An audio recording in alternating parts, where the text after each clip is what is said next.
So, Dana, you've got to be pretty proud of what started here because you were one of the original founders of this. Monty, your job is to make me feel, and everybody else, you're the interviewer, so you make everybody feel uncomfortable. So I'm good at it. What I'd like to do is I'd like to switch that around. Uh-oh. I'd like to trade places with you. Not today. No, but I've got a lot of help here, so I think what we ought to do is sing happy birthday to Monty. Happy birthday to you. Happy birthday to you. Happy birthday, dear Monty. Happy birthday to you. Now, I did not see that coming. Oh, thank you so much. And that's a card from the entire community that we have of volunteers here. And as all of those that have cars here have witnessed, the committee here has done such a fabulous job getting the cars in and organizing everything that they should be very proud, and we are very proud. Yes. It's really turned into not only a great car event, but a great community event. So, Dana, I want to, you and I have been good friends for a while, and thank you so much for the birthday wishes. I'm going to enjoy that. That will be my lunch today. What's the number, Monty? My birthday? 28, something like that. But Dana, one thing, I don't know if you know this, but you and I share this in common in that we grew up in Illinois. And, the thing, if you would mind share a little bit about what was the early days of Dana in Illinois and how did this whole car thing come about? Well, I've tried to erase Illinois from my memory. I mean, you come to Santa Barbara, I came from Chicago on my Christmas vacation, and I'm not going to tell you the year. Well, maybe I should. But anyway, my sister had moved out here, and she married a pharmacist. They settled in Riverside. I came out on Christmas vacation to see them, and I left Chicago in maybe 15-degree weather with heavy clothes, galoshes, and got off the train in San Bernardino, and I looked out and it was 80, and I saw some trees I'd never seen before, and I thought, where am I? What is this? And my sister was there to greet me, and the first thing she did was take me down to Newport Beach, and the Beach Boys were playing, and there were all these naked ladies on the beach, and I thought, what am I doing in Chicago? So the day after I graduated, I packed up my rusted out 57 Chevy and drove it to, at that time, Riverside, California. And at that time, correct me if I'm wrong, Route 66. I took Route 66 all the way. That if you've not done that, that was quite a journey. Now, you've got 7 brothers and sisters, but if I understand this correctly, you are not the first one into cars. No, my oldest brother, Lane, he was into cars. He liked to hot rod cars. His first car was a 1940 Plymouth 4-door. It was a nothing car, and he was 15 when he bought it. He paid maybe $25 for it. It needed an engine transplant, and I was maybe 8 or 9, and I had the privilege of handing wrenches and screwdrivers to his buddies, and that's how I got kind of into the hobby. And so the 57 Chevy was the first car? 57 Chevy was my first car. All right. Now, when you ended up in California, how did you make a living? How did you start what was life in the early days in California for you? Well, my first job was when I was in college. was working for Sage's Complete Markets, and that was in Riverside. And I was just a box boy, just making some extra money working. And I worked my way up and eventually became a purchasing agent for that chain of stores. And I joined a fraternity in college. And I think I was reading too many Coors cans instead of textbooks. So I went from the dean's list to a shit list, I think, rapidly, and wound up being drafted. So I became a combat medic in 1968. Really? Okay. Yeah. And that was quite a tumultuous time in 1968 to be in the military. Yeah, it was. As luck would have it for me, I was in Fort Sam being trained as a combat medic, and the CO of the base was a fraternity brother's father. And I went to Colonel Mann with orders to go to Vietnam, and I said, Colonel Mann, is there anything I can do to change this? And he said, Newquist, he says, why don't you report back to me at 0800 hours tomorrow morning, and I'll see what I can do. So I did. I reported into him, and he said, Newquist, I just got off the phone with a fraternity brother of mine. His name is Westmoreland. I said, oh, okay, sir. And he said, what we need to do, I've got a recruiter outside my door. He said, we need to sign you up for another year. It's called a re-up, and we can give you a different assignment. So I became an eye, ear, nose, and throat specialist, and I was sent to Letterman General Hospital in San Francisco, and my final duty station was AFE's Air Force Entrance and Examination Station in Boston, Massachusetts. So I gave draft physicals for 2 years. Very, very cool. Now, one thing I've always admired about you is you've been somewhat of an entrepreneur. And you were one of the very early entrepreneurs in the whole computer revolution or computer industry. Yeah, I think in about 1980, end of 1980, I was fascinated by computers. I was working for a drug company, and they were going around the drugstores with these little machines, and you'd have a keypad, and at the end of the day, they would send by modem in an order of the entire drugstore into a central station down in LA, and the next morning their order would be there. And I thought, wow, that's fascinating. So I got interested in small computers. I sent a business plan to Apple Computer in very early 1981.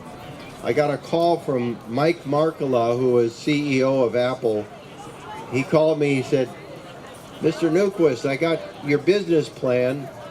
And he said, I'd like you to know it's the first business plan we've ever received at Apple Computer Inc.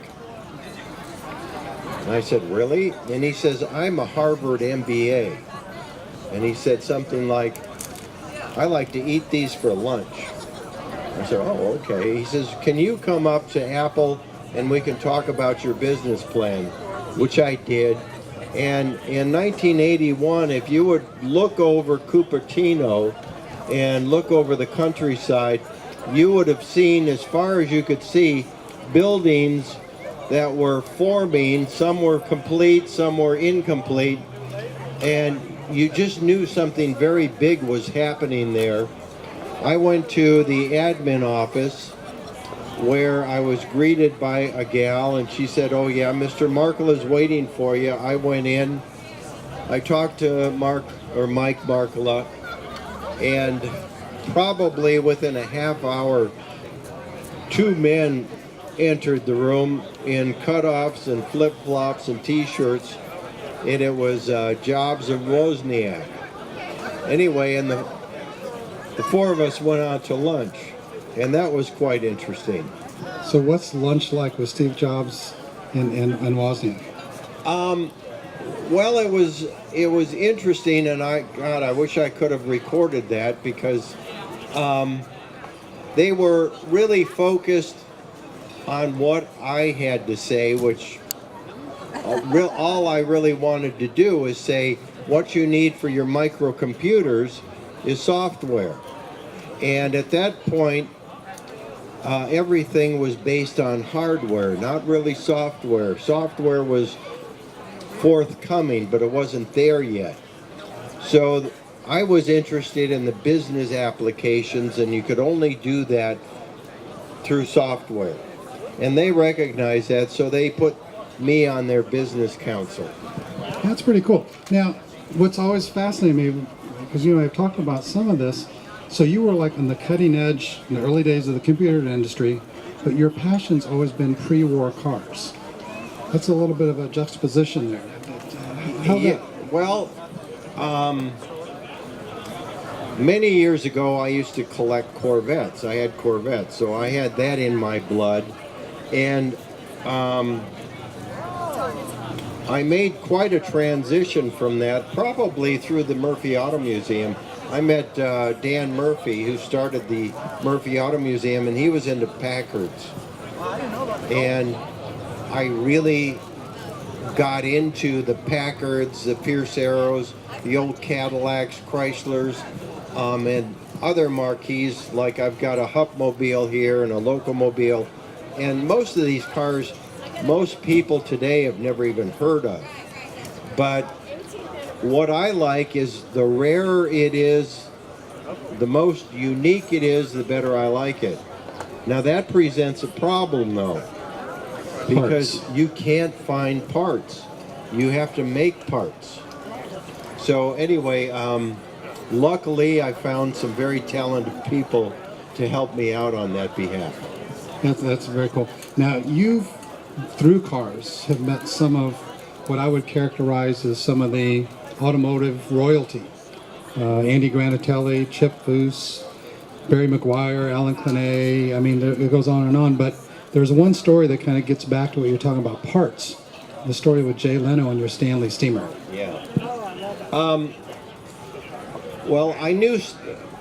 I met Jay Leno at many different venues, and so we were cordial with each other, and I was fascinated by the Stanley Steamer. I didn't really know anything about it.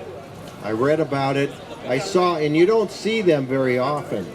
So I saw an ad for a Stanley Steamer. It was on the East Coast in New Jersey, and it sounded very interesting. So I called the gentleman who owned it. I bugged him. I called him, I don't know, 20 times before I actually made the purchase. And so I was having the car shipped, and so I wrote Jay a note. I wrote him a letter, and I said, I've got a 1917 728 Stanley Steamer touring coming, and it'll be here 1st of January. I said, I don't know anything about Stanley Steamers. I don't know anything about steam. Can you help me out? And Jay Leno has a Stanley Steamer, right? He has many. He has Dobles, and he has other steam cars. But anyway, so I got a phone call. I was having dinner with Andrea, my wife, got a phone call, and it was Jay, and he said, Dana, how can I help you out? And I said, well, I told him what the situation was, and he said, you know what? He says, when it arrives, I'll be at Barrett Jackson auctioning a car for Barrett Jackson on Friday. Why don't you trailer the Stanley Steamer from Murphy down to the Big Dog Garage on Saturday? I'll meet you there, and we'll see if we can start it up. So I did, and he met me there, and I've got videos of the whole thing where the car hadn't been started for a long time, and we had problem with fuel and other things, but he had a crew of about 6 people there who were all experts in steam, and we got it fired up, and he was the first one to drive it, showed me how to drive it, and then I took it out for a spin. I think he actually climbed under the car with you, didn't he? Oh yeah, he was under it, over it, around it, in it, and drove it. That's a fantastic story. Now, you also had a good relationship with Andy Granatelli. Andy was a good friend, and you know, he was such a great citizen. And you know, by the way, this street is owned by the merchants, and he was very much a promoter of, you know, not only just goodwill. You know, the Unity shop, for example, Andy had his brand on that, and so many other things. But when I would call Andy, and if I had something that I'd like him to do for me as a favor, you know, and he didn't owe me anything, but I remember a few years ago I had the Franklin Club here, and we had, I don't know, 20 cars and maybe 50 members of the Franklin Club. And I said, hey, Andy, would you be the speaker for me at one of our meetings? No problem. So he was there, and he always had some great stories, and they were hysterical. But he also came to AACA and so many other venues, and he was always Grand Marshal down in Carpinteria. But great citizen, great guy, great friend. And I remember I bought an Avanti, and I called him and I said, hey, Andy, guess what I bought? He said, what did you buy? I bought an Avanti. He said, really? He says, that's my favorite car. I said, really? Because Andy had anything that any car guy would want. And he said, bring it over. He said, what time do you want me to bring it over? He said, bring it over at noon. We'll have lunch. Okay. Anyway, I was there at 12:02. And he was on his little buggy, whatever you want to call it, with his attendant. And he was tapping his toe. And he said, you're late. And I said, I'm sorry, Andy. And I pulled out roses for Dolly. And he says, okay, you're excused. So anyway, he inspected the Avanti. We have pictures of it. And then he asked his attendant to get a Marks-a-Lot. So the attendant got a Marks-a-Lot, and he said, okay, open the glove box. Open the glove. And he signed the glove box. So I have a Andy Granatelli Avanti, and if most of you probably don't know this, but Andy set maybe 20 or 25 records at Bonneville with a supercharged Avanti in 62 and 63. That's a great story. Now, you've always, as you mentioned, you've had some very unusual cars, and you like cars that are kind of one-off, but you've got one that always resonates to me because we see it in parades, the Christmas parade, the 4th of July parade, and that's your fire truck. But I understand that fire truck didn't always look like that, and there's a little story behind how that came to be. Well, my first fire truck was a 1940 Seagrave, and I had a business 30 years ago up in the village. It was called Montecito Video, and then I had Summerlin Video. Anyway, and I thought this would be a great little gimmick to advertise my stores. So with the Seagrave, I used to donate it to a lot of charities and churches, and I had it for birthday parties and parades and that kind of stuff. And I sold that truck to McDonald's locally, and they used it for years. And then I was without a fire truck for 4 or 5 years, and I really longed for a fire truck. So I saw this truck, which is over here on State Street, and it was at Rodriguez's Chevron on State Street. And it had a big price tag on it. And I said, nah, I'm not going to pay that much. Anyway, so it had been purchased by a commercial director. He bought it for his wife for her 40th birthday. He used it one day, and then he parked it in a barn out in Goleta, and it was out there for maybe 10 years. And I heard that it was out there, and so I called the right connections to go out and see it. And he says, yeah, you can buy it. I went out there with Andrea. It had at least 4 flat tires. It had bird poop all over it.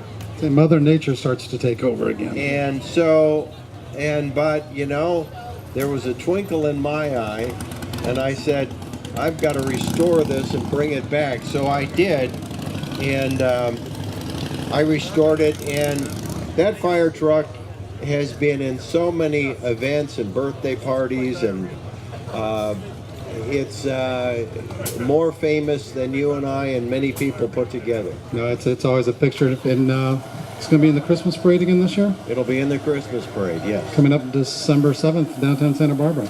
So every car guy has that one car that is like, dang it, I shouldn't have sold that one.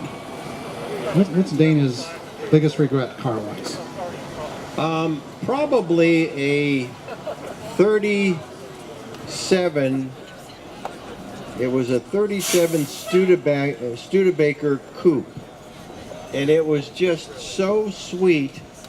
And it had special headlights on it. It was really, really cute. And some guy from Washington State saw it at a show and said, would you sell that car? And I said, no, I won't sell that car.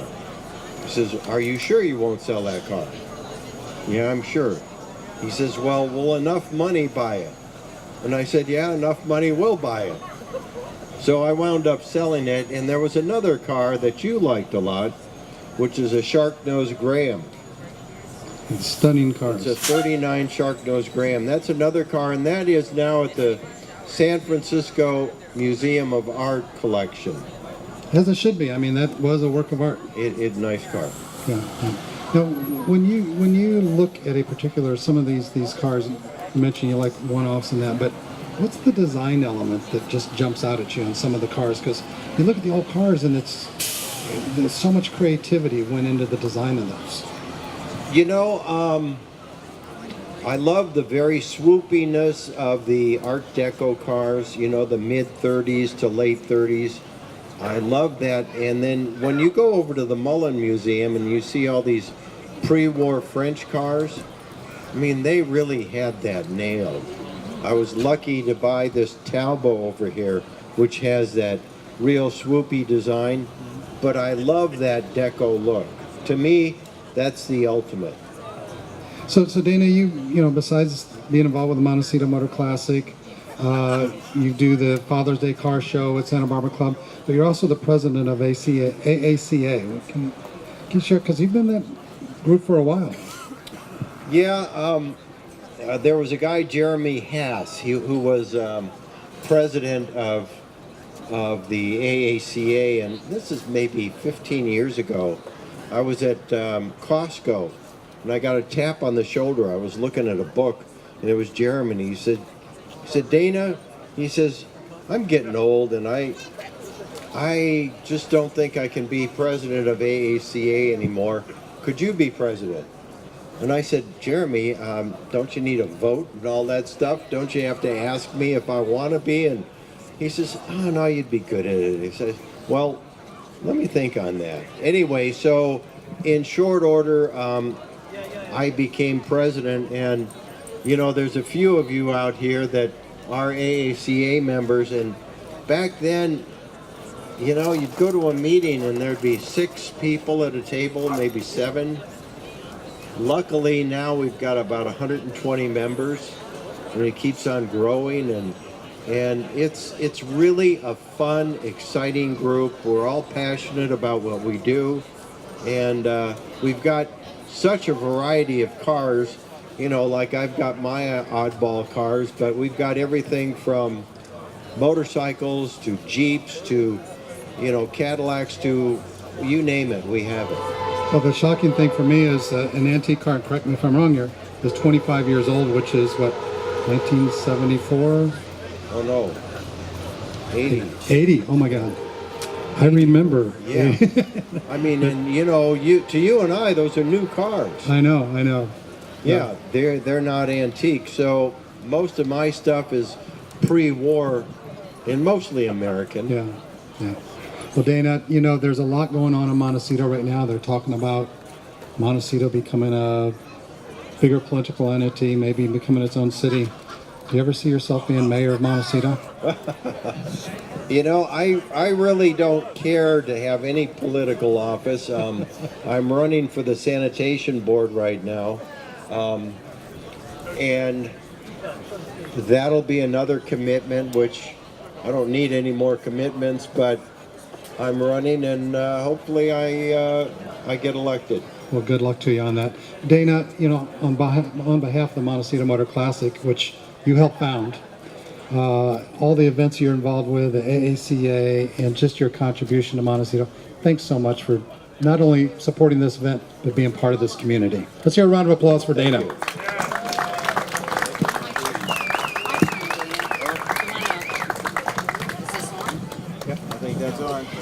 I don't know how many of you know the history of Dana and I, but 7 years ago I met Dana because I was told I needed to meet Dana and Monty to put on this car show.